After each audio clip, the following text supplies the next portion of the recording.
All right, this is the Icom 7300 with the stock microphone. Do an audio check on AM.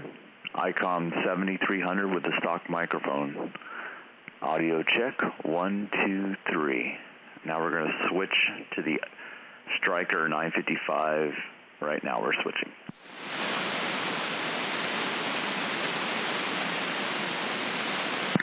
Okay, here is the Stryker 955 with the stock microphone.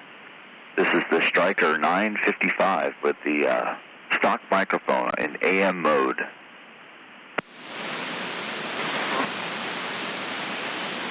Okay, I'm back to the Icom 7300 on AM. Next test will be sideband.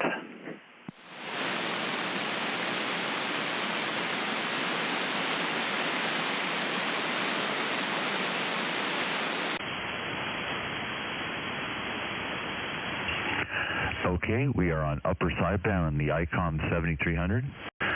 We are on upper sideband with the Icom 7300 audio test. Audio test. Audio test, 1, 2, 3. Now we're going to switch to the Stryker on sideband.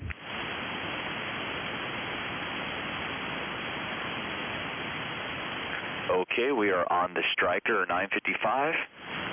We are on the Stryker 955 on upper sideband. Audio check, 1, 2, 3. Which one do you think sounds best on either